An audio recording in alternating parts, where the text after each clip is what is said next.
Hey. Hey, listen. Which of these two ties do you prefer with this? You only want to ask about the ties? You feel good about all of this? Yeah, do you not like the ties?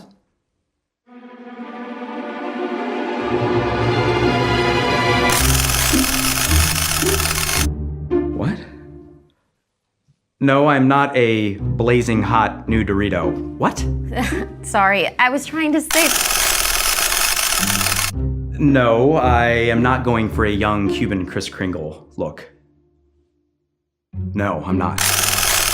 The pocket's not real. It's actually doesn't go down all the way, so yes, I had to safety pin it. This is foreign. It's Italian, actually, and the guy's trunk had a bunch of these shirts in his Fiat. No, you didn't just say that. Ketchup bottle? Yeah, that's hilarious.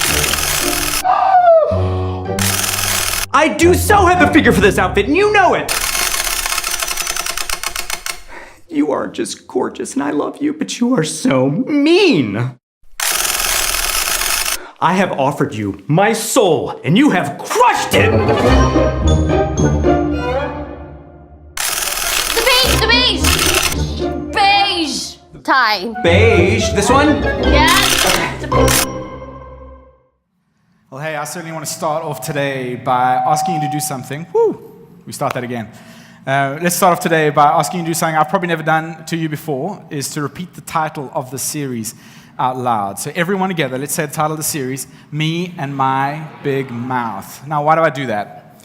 Because I need you to know up front that this is not about your husband and his big mouth. This is, all the ladies laugh, how's that? It's not about your wife and her big mouth.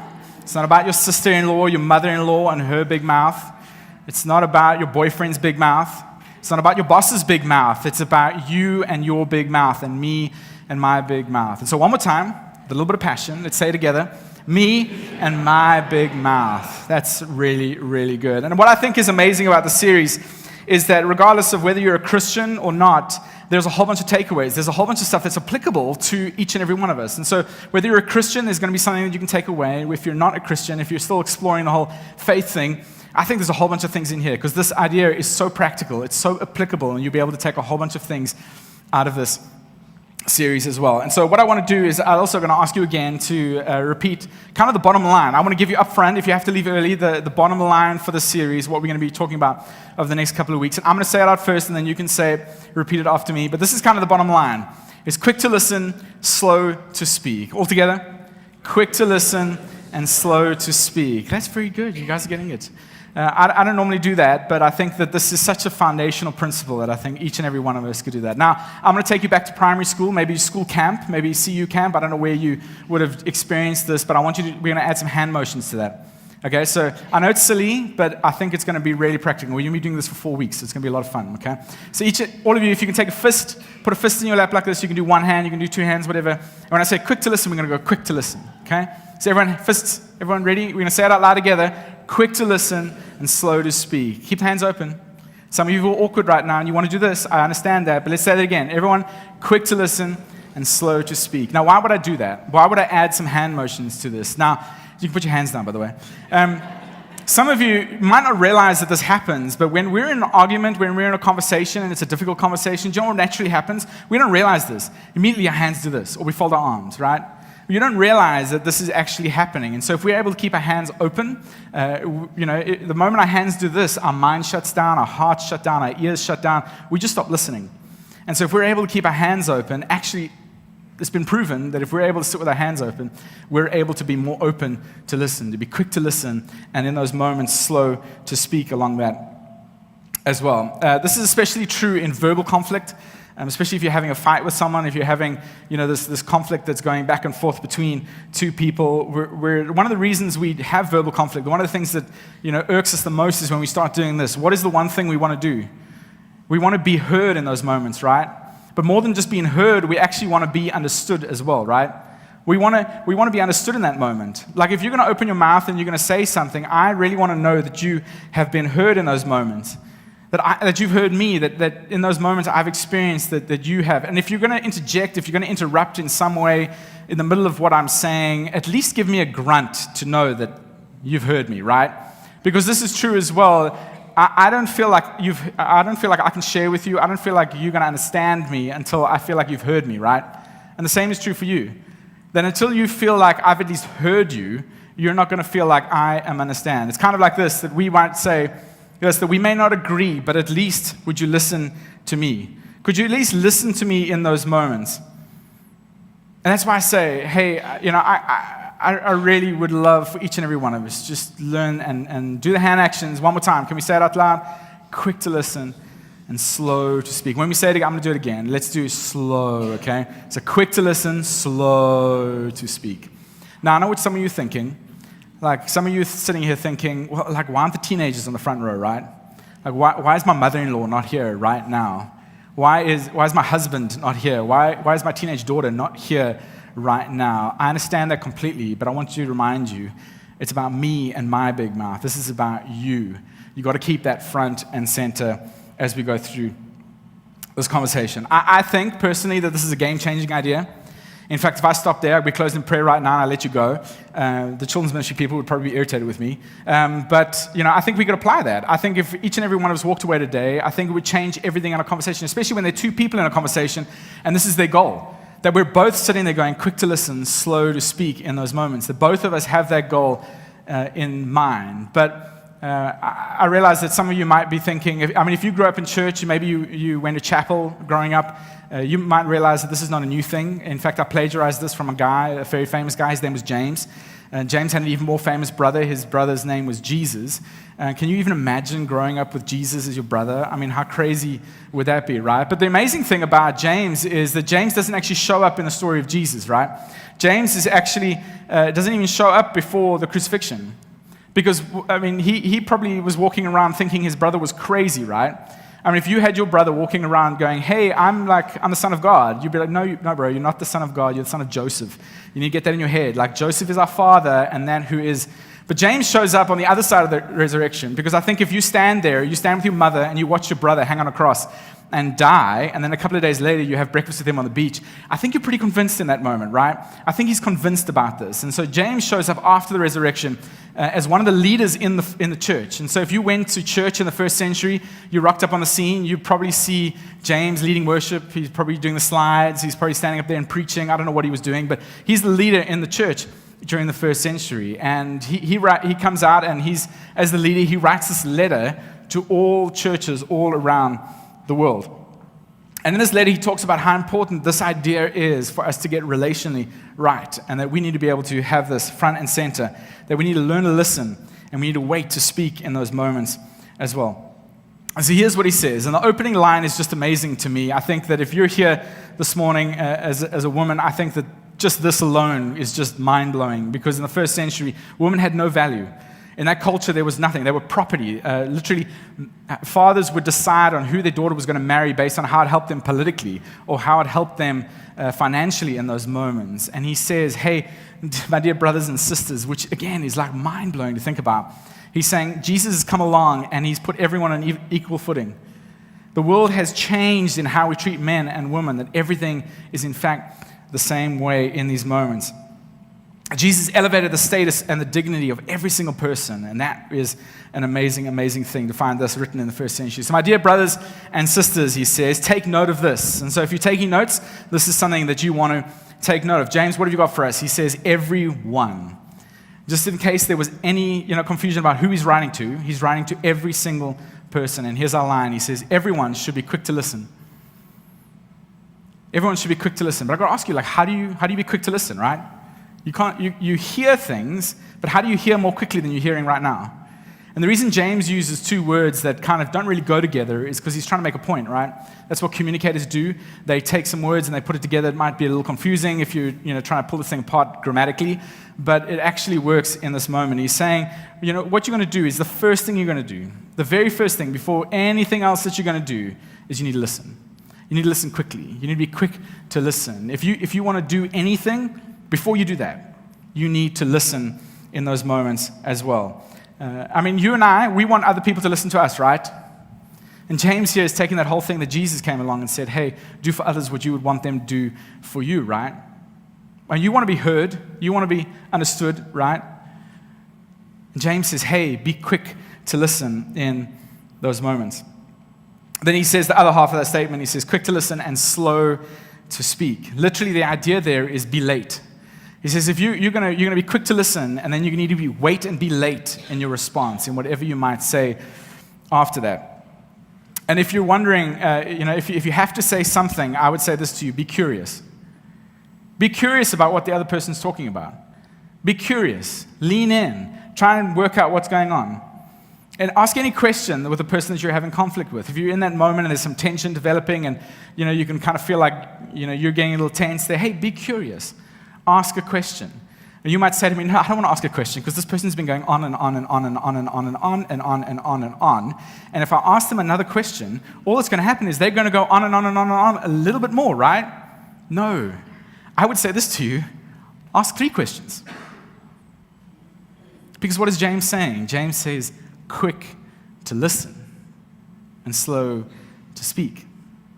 Yes, you're going to give them another rabbit hole and they're going to go down and they're going to continue talking and going on and on and on and on. But what you're doing there is you're being quick to listen and you're being slow to speak in those moments. And if you're here today and you're a high school student, I just want to let you in. If your parents are sitting next to you, just maybe wait a couple of months before you do this because they're going to know it was me that told you to do this, but you can do this whenever you want, really. Next time they're giving you like the dad talk or the mom talk, they talk where they like tell you exactly what it is and they're just pouring wisdom out on you, you know that. If you kind of still don't agree and before you even want to respond and get furious and get cross and walk out the room and slam the door or slam the car door, which in some cars you can't do anymore, which is really frustrating actually. But before you even do that, why don't you ask them a question? Say, hey Dad, I don't see it exactly the same way you do, but why don't you tell me that in a different way, and maybe I can understand. I can tell you they're going to pass out on the floor. Why? Because nobody ever does that. No teenager does that. And their minds are going to be blown, seriously. They're going to be wondering, who is this child and where do they come from? You are not my child in those moments. But you'll be able to be quick to listen and you'll be slow to speak. They would have heard that you've heard them. There might not be a backlash after that conversation either, but you're quick to listen, and you're slow to speak. If you're able to do that, if you're able to be curious, if you're able to ask questions in those moments, for any of us, everything changes for each and every one of us. Now, husbands, I need to tell you this. In fact, for parents especially, for wives, I need to tell you this as well. You can write someone right out of the relationship. You can write the person you love the most completely out of the relationship. You can write your children right out the door. You can write your best employee right out of the company. Because I don't want to be lectured. I want to be understood. And I'm willing to continue giving and continue to having this conversation and continue to pouring into whatever it is that I'm doing. I'm willing to continue to give towards this relationship if I feel for a moment, even for a fraction of a moment, that you've heard me, that you've in fact understood me. But if you're going to keep being right and keep pushing me away and keep wanting to just have your right in those moments, you can write me right out the door. And I'm never, ever going to come back in those moments. I'm willing to be open to your ideas if you're willing, if I feel just for an inch that you have in fact heard me and understand me. And this is very, very, very important. In fact, we've even been on both sides, right? You as a parent maybe, or you've gone and you've seen a good friend and they're getting themselves into a little bit of trouble and you've given them that lecture, you've given them that piece of advice, and you're like, this is great advice. It's like, why aren't they taking my advice? Their eyes just glaze over and they carry on with what they're doing. You've experienced that, right? It might be because you're trying to be so right that they feel like you are not listening to them at all. We need to be quick to listen and slow to speak. Now, if you do that, if you get those two ideas right, James says that there's something else that happens in those moments. He says everybody needs to be quick to listen, slow to speak, and slow to become angry. There's a result out of this, but it's not only a result, but it's also a decision, right? Then in fact, I think that if you're quick to listen and you're slow to speak, you are ended up going to be calmer because you're going to be asking questions the whole time. You're going to be curious in those moments, but it's also a decision. Because if you decide up front that I'm going to be curious, that I'm going to ask questions, that I'm going to continue to pursue whatever it is going on here, that I'm going to be quick to listen, it's a decision, then your anger will not boil up within every one of us. Now, anger in this context we have to talk about because it's a different kind of anger, but many of us respond in different ways. Some of you are like a volcano. You erupt at the moment something happens, you just fire on all cylinders and you're out there running like a volcano. Some of you, like me, you go inward, right? And you get in a bad mood, you get grumpy, as my wife would say, and you kind of just, I don't know, dwell on whatever it is that is going on. And some of you might be like, you just get into that mood so they can ask you what's wrong. I don't know. But we either respond in going full out and, erupting like a volcano, or we respond to anger by just going inward and trying to dwell with whatever is going on inside of us. But James is saying, look, that's so bad. Those responses are so bad for your relationships. It's not the best way to be able to move in those relationships. And one of the ways to kind of bypass this, from blowing up, maybe you become passive-aggressive, maybe you become moody and grumpy, and you've got a whole lot of stuff that's going on. One way to bypass this is to try and understand what the other person might be saying or where the other person is coming from. Quick to listen, slow to speak. But anger in this context, he's really talking about this, drawing hasty, misinformed, relationally destructive conclusions. He's saying in this moment that you're slow to become angry, slow to drawing hasty, misinformed, relationally destructive conclusions. He's kind of got a formula here. He says the longer you listen, the more you learn, the less angry you'll become. It's kind of like a formula. The longer you listen, the more you will learn, and the less angry you will be. And here's why this works. Here's why this is so true. And maybe you know this.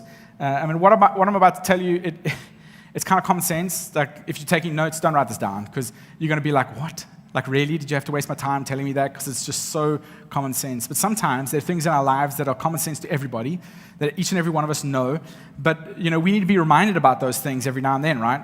We need to be reminded that, hey, we need to keep this front and center. So when I put this up on the board, you're going to be like, really? But, I think we need to be reminded about this often as well, that everything everyone does makes sense to them. That's deep, right?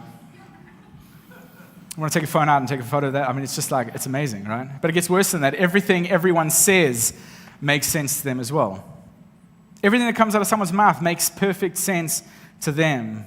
And this next one, I just want to, if you're kind of exploring faith, I think that we believe this next statement without a shadow of a doubt, and I hope that you would never feel judged at our church here. But everything everyone believes makes sense to them as well.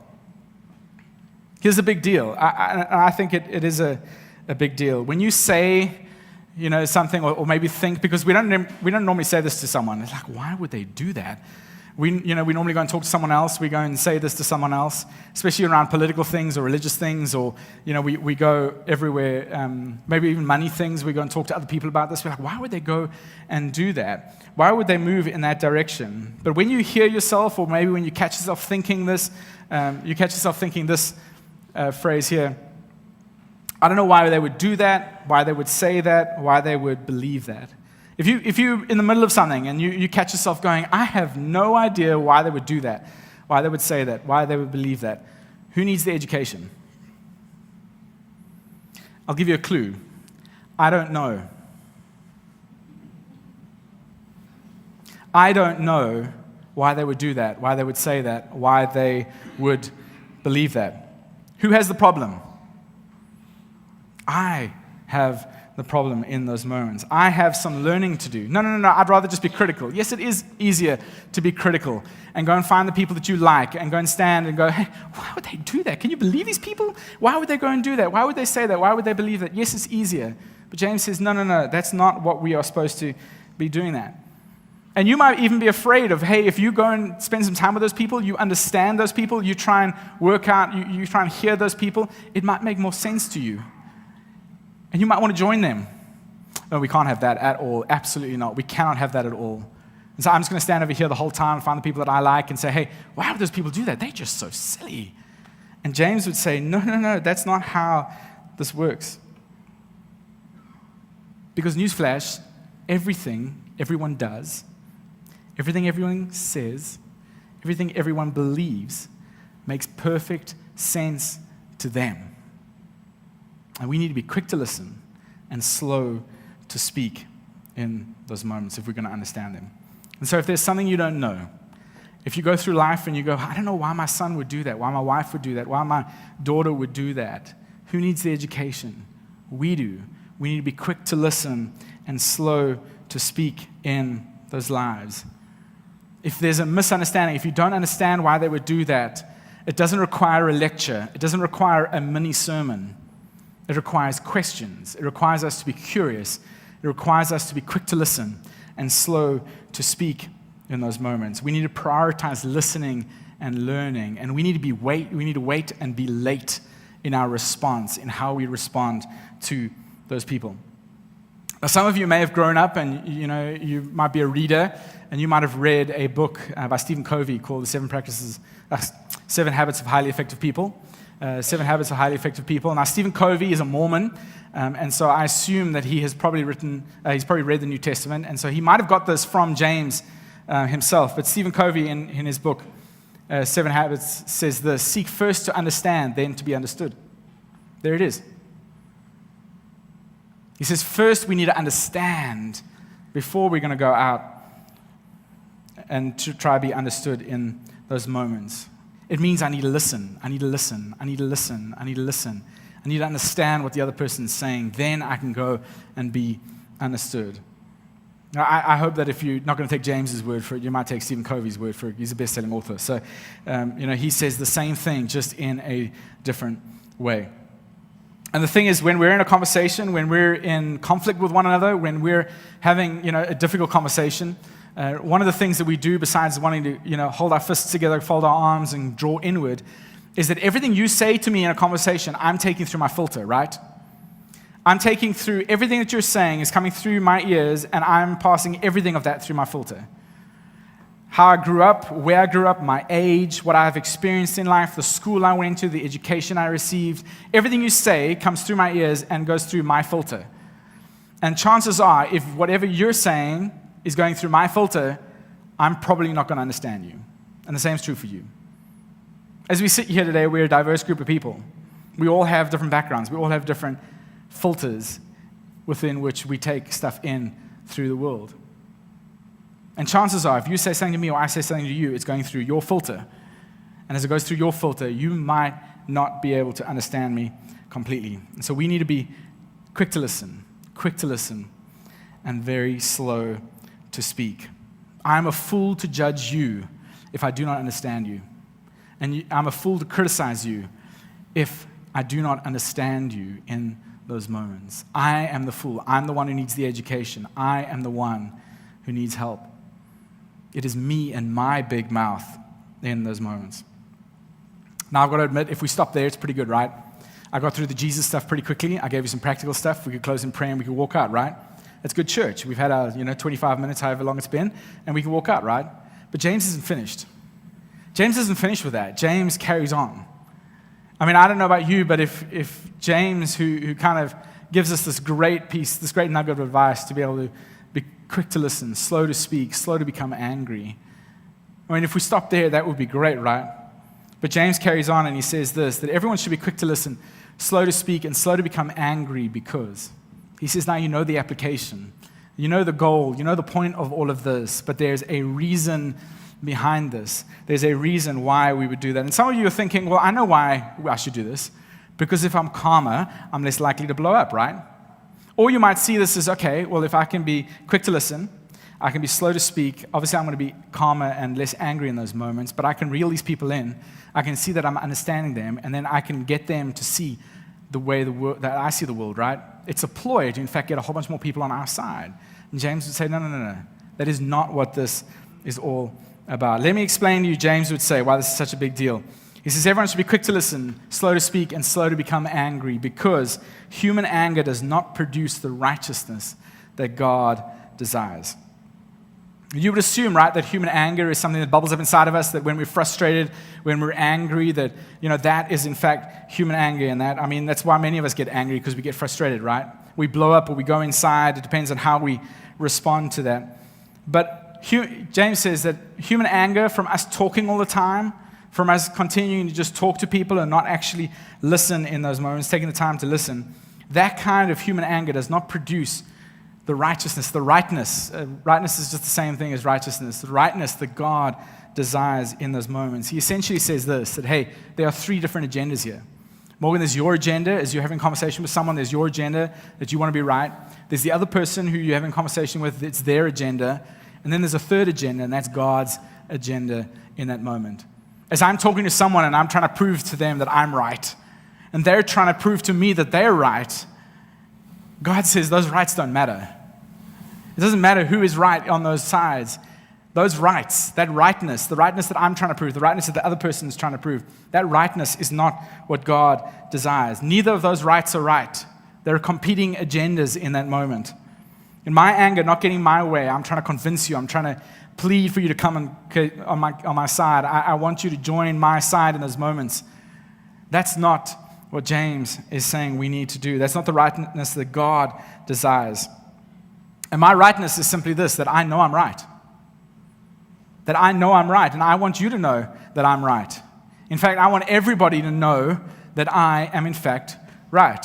I want everybody to know. That's my rightness. My rightness is the moment, and you have the same rightness. And God's saying, no. Your rightness, my rightness, those rightnesses are not what I desire in those moments. And what this draws into is, and I think this is really, really big, and we're going to come back to this in a couple of weeks' time, that the truth is we want to be right at each other, right? We want to be right at each other. And God says, no, I want you to be right with each other.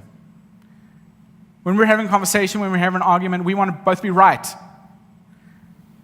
We want to be right at each other. And God says, no, we want to be right with each other. There's a big difference. I want to convince you you're right, or I'm right, and you want to convince me that you're right. We want to be right at each other. No, God says we need to be right with each other. I just want you to say, hey, I'm going to throw my hands up in the air. I give up. You are right. I just want you to do that. But God says, no, that's not what it is. Because we've got to be honest, right? In a relationship, for those of you in a relationship, when you're in a relationship, you don't win an argument, right? Like you might win an argument in a marriage. You're like, yes, I won, finally. Won for the little book. Let me write it down. What's the date? But where's she gone? She just walked out the door. So you might have won the argument, but you've lost the relationship, right? You might have won the argument. You might have got your 1 point for the year, but she's gone. Or he's gone.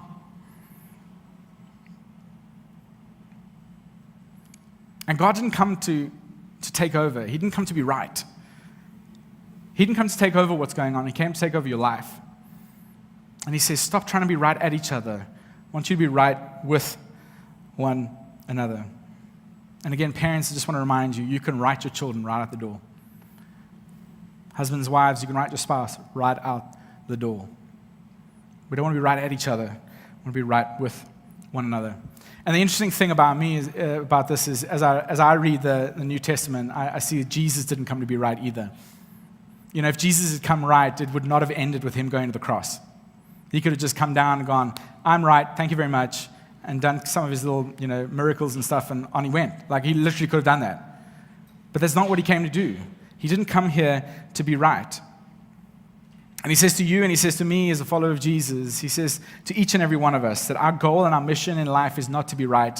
We're supposed to assume the life and the mission of our Savior, which was to reconcile with God and reconcile with one another. That we're here to love God and we're here to love others around us. And so we need to be quick to be trying to be right at each other. We need to be right with one another. We need to be quick to listen, slow to speak, quick to listen, slow to speak, quick to listen, slow to speak. If the two of you aren't right, it doesn't matter who's right. If the two of you aren't right, it doesn't matter, in fact, who is right in those moments. But James carries on, and he says, therefore, now we know what the goal is. Hey, we know what the application is. Let's just take this a step further. Let's just kind of see where this thing goes. And there's something else you need to do if you want this thing to work. He says, therefore, get rid of all moral filth. And the Greek word, therefore, get rid of is kind of like take a jacket off. Like if you come into someone's house, hey, take the jacket off. Just remove that thing from your shoulders in those moments. Maybe you've got the jacket on that says, I'm right. Maybe it's like sewn on the inside pocket. I don't know. I'm right. You're right. You walk around this jacket that's I'm right all the time. And the Greek word there is we need to take that thing off. And you might walk around in that jacket, and your whole goal in life, and you maybe know someone like this, your whole goal in life is just to make sure everyone around you knows, hey, you've got it going on, you know everything, and you have to be right. That you have to move through this life, and you want to be right in those moments. And James says, no, you've got to take that thing off. And the reason he says moral filth, I mean, moral filth is it's just like this big, nasty word, right? It just sounds really, really bad in that. But here's why. He says, because I've always got to be right quickly becomes a moral issue. That if you want to be right all the time, it very quickly becomes a moral issue. And you've seen this happen somewhere along the line. And if we take it to a little bit of an extreme, domestic violence starts as words, right? Starts as these words that happen. Maybe it's in the workplace that there's violence at work. And then it starts off as words. And these words escalate, and they escalate, and they escalate. And suddenly there's some violence. That there is this filth that we experience around us. All of our conversations that end up like this start by the movement of air, and it moves through our ears on our eardrum, and it turns into words. We process it as words. And these things escalate and escalate. And so much violence, we might not even be near each other, but there's suddenly this rage that ensues inside of us that we want to inflict harm, that there might be some physical violence that comes out of that at an extreme in that.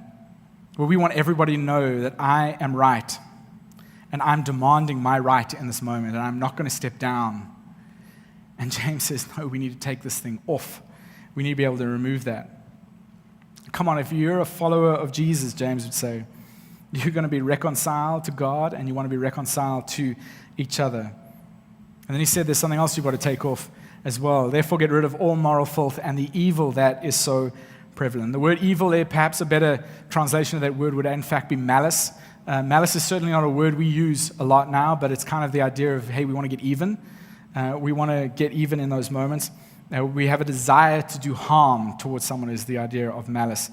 We want to get someone back. We want to seek revenge. We want to pay someone back. He says, and that's kind of what epitomizes our culture, that there is something done to us and we want to get back. We want to go and fight back. He says that in your middle of the argument, maybe you're fighting with your husband, maybe you're fighting with your son, your daughter, maybe it's your mother-in-law, and you're having this fight, and suddenly you're in those moments where you feel like, oh, here I go again. I'm building something up inside of me, and I'm about to say something that perhaps I am going to regret. James says, hey, be reminded. You need to take off that jacket. You need to take off the I'm right jacket in those moments. He says, you've got to pause. You've got to hit the button. Hey, you've got to recognize that here I go. Again, I've got to take this thing off, and because I know where this leads. I know where this goes in these moments. And I need to stop that, and I need to be quick to listen, and I need to be slow to speak. Because even if I win this argument, the relationship is going to be lost. And he says, let me give you an alternative. Let me give you something else that you can do. I want you to take off that jacket of I'm right all the time, and I want you to put on this, and I love this idea. He says, and humbly accept the word planted in you. I love this idea. We've got to take off this jacket of I always want to be right, and we've got to put on humility. Humility says we are way more important than me. Humility says that we are way more important than just me, that you're important, and in fact, you're more important than me in those moments. And being right with you is more important than me being right at you. And that requires humility. And then he kind of uses this little word here. He uses a little bit of a New Testament code, kind of, if you want to take it as that. He uses the words here, except the word planted in you. And this letter is predominantly written to churches, so it's predominantly written to followers of Jesus. And he would say to you and say to me, hey, you're a Jesus follower, right? Yes, I am. I am a Jesus follower. Well, you know this to be true. You understand the context. You understand the big picture here. You understand what was going on. You understand that God came, that God sent his son Jesus, and Jesus is here to reconcile you with me as the Heavenly Father, and as well to reconcile you with the people around you, with the people who are around you. That Jesus came and he put himself ahead of you in those moments, and you are to do the same for other people, right? Yes, I remember that. I remember there being something about that. But I don't know how to do this. I've just told you, you need to be quick to listen, and you need to be slow to speak. He's saying that you and I need to step back into that very basic truth that we were confronted with when we accepted Jesus as our Lord and Savior. That we're here to be able to love others, and we're here to love God. And then he ends it with this. He says, humbly accept the word planted in you, which can save you. And we're not talking about eternal life, but save you how? It can save your marriage. It can save the relationship you're in. It can save whatever relationship you might be having this massive argument with. It might save the relationship you have with your son. It might save the relationship you have with your daughter. It might save you from divorce. It might save you from going to prison. This principle can save you. It has the power and the potential to save you in these moments. But the key word there is accept. Key word there is the word accept, that you've got to accept. You've got to step back into this idea of what God came to do for each and every one of us. From day one as a Christian, we have to accept that idea. And we have to embrace it, and by doing this, and he talks later about this, he says by embracing this, by doing this is what makes all the difference. Not just hearing this, but doing this is what makes all the difference. So I'm going to put all these verses back together and read it through for you, and then we're going to get out of here. So this is what James says. James, the brother of Jesus, I mean, imagine that. I mean, it still blows my mind a little bit. Who was martyred in the year 63 AD because he believed his brother was his Lord and Savior. He writes this. He says, my dear brothers and sisters, take note of this. Everyone should be quick to listen, slow to speak, and slow to become angry. James, why do we want to do that? Because human anger does not produce the righteousness that God desires. This rightness, you want to be right, I want to be right the whole time. That God didn't come, Jesus didn't come that we would be right at each other.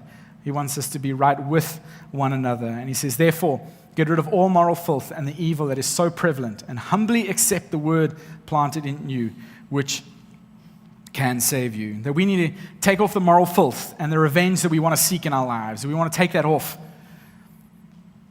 And we want to pursue that idea that God came right at the beginning, that we want to be reconciled with God and we want to reconcile with the people around us.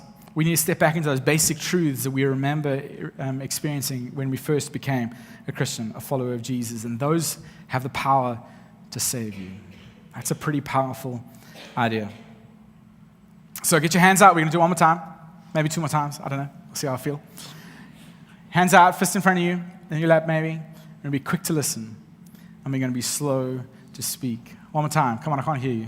Quick to listen and slow to speak. See, I think that we shouldn't settle for being right. I don't want you to settle for being right. I would say to you, and I think James would say to you as well, make sure you make things right. And make sure that you're able to keep things right in those moments. But before I go, I want to just say one thing. And maybe you're here today, you haven't been in church for years, you've come back for the very first time. Maybe you're just been at a distance from the church. Maybe you're still exploring faith. You've got thousands of questions, and maybe I haven't answered those today. I haven't answered, your deepest, darkest thought that you might, or doubt that you might have, and that's okay. That's a great thing to have about Christianity as well, and we'd love to explore that with you. But I just want to leave you with one idea. This idea that of quick to listen and slow to speak. I just want you to know your Heavenly Father did that for you. That very idea, He did that for you. And what I find amazing, and one of the reasons why I believe the gospel narrative, is you were going to send someone to save the world. If you were going to send someone to kind of be the hero in those moments, I wouldn't have sent a baby into a tumultuous world where, this crazy king was having a census and pushing people all over the place. And Jesus walked around. He started life as a baby who could not speak. He could not say a word. And he comes into the world, and for the first 30 years of his life, he walks around, and all he did was listen. He experienced life just like you and me. He experienced the disappointment. He experienced the trials and all those things that went on in life. He experienced it just like you and like me. And after 30 years, he walks around and he starts speaking, and people flock towards him. Why did they flock towards him? Because they felt like he understood. In fact, in one of the gospel narratives, it talks about this idea that these people are amazed at Jesus' teachings because he teaches like no one else that they know. None of their teachers of the law teach like that. Why? Because they believe that Jesus liked them. They believe that Jesus liked them. Not only did he like them, but he understood them, that he was going to be quick to listen, and then he was going to speak truth back to each and every one of them.